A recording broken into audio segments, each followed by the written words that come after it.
Friend 2013-14 में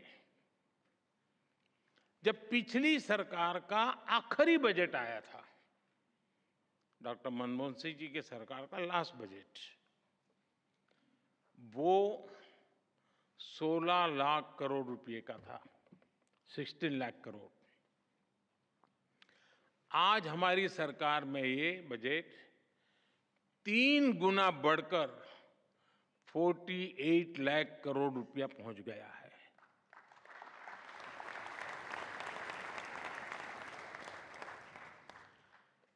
capital expenditure, जिसे resource investment का सबसे बड़ा प्रोडक्टिव माध्यम कहा जाता है, और उसका आंकड़ा बहुत ही इंटरेस्टिंग है। 2004 जब अटल जी की सरकार गई, 2004 में यूपीए सरकार की शुरुआत हुई और यूपीए सरकार के पहले बजट में कैपिटल एक्सपेंडिचर करीब 90,000 करोड़ रुपए था, 90,000 करोड़ रुपीस। 10 साल सरकार चलाने के बाद, यानी 2014 में यूपीए सरकार का 10वां वर्ष था, अपने कैपिटल एक्सपेंडिचर का बजट 2 लाख करोड़ रुपए, 2 लाख करोड़ रुपए तक पहुंचा पाई थी, यानी 90,000 से 2 लाख करोड़। और आज कैपेक्स 11 लाख करोड़ रुपए से भी ज्यादा है।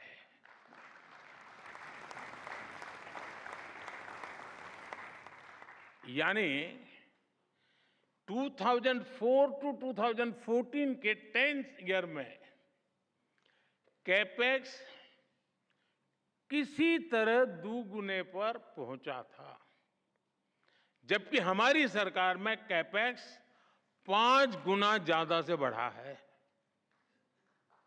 और आप अलग अलग सेक्टर्स को देखेंगे तो भी आपको सटीक अंदाजा मिलेगा कि आज भारत किस तरह हर सेक्टर की इकोनॉमी पर फोकस कर रहा है। पहले की सरकार के 10 साल की तुलना में हमारी सरकार ने रेलवे का बजट 8 गुना बढ़ाया है, हाईवेज का बजट 8 गुना बढ़ाया है, एग्रीकल्चर का बजट 4 गुना से ज्यादा बढ़ाया है, और डिफेंस का बजट 2 गुने से अधिक बढ़ाया है।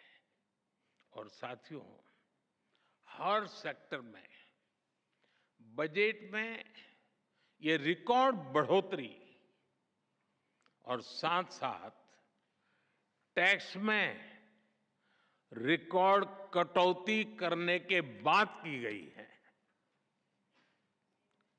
2014 में 1 करोड़ रुपए कमाने वाली एमएसएमईज को प्रिजम्पटिव टैक्स देना होता था, 1 करोड़। अब 3 करोड़ रुपए तक की आय वाली एमएसएमईज भी इसका लाभ उठा सकती है। 2014 में 50 करोड़ तक कमाने वाली एमएसएमईज को 30% टैक्स देना होता था। आज ये रेट 22% है। 2014 में कंपनियां 30% कॉर्पोरेट टैक्स देती थी, आज 400 करोड़ रुपए तक की आय वाली कंपनियों के लिए रेट 25% है। और फ्रेंड्स, बजट एलोकेशन बढ़ाने या टैक्स कम करने की नहीं है, बात गुड गवर्नेंस की भी है।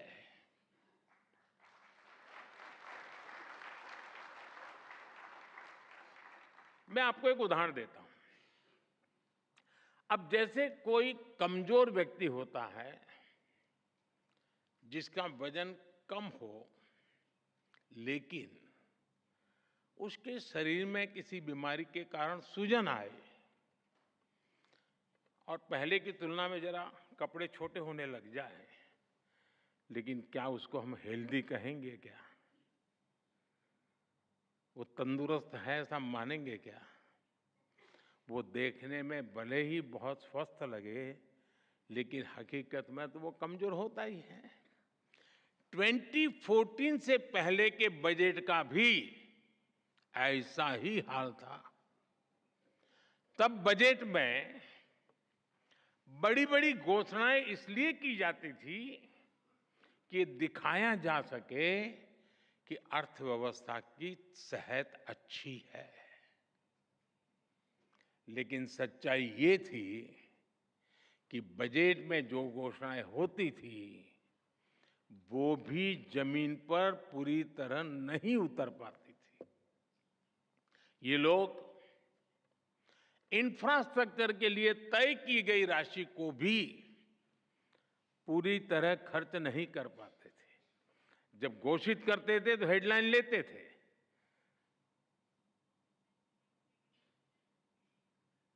शेयर मार्केट में भी शायद थोड़ी दिखाई देता होगा। योजनाओं को तय समय पर पूरा करने पर भी पहले की सरकारों का कोई जोर नहीं था। हमने 10 वर्षों में इस स्थिति को बदला है। हमारी सरकार जिस स्पीड और स्केल इसके साथ इंफ्रास्ट्रक्चर का निर्माण कर रही है, आप सब उसके गवाह हैं। यह अभूतपूर्व है।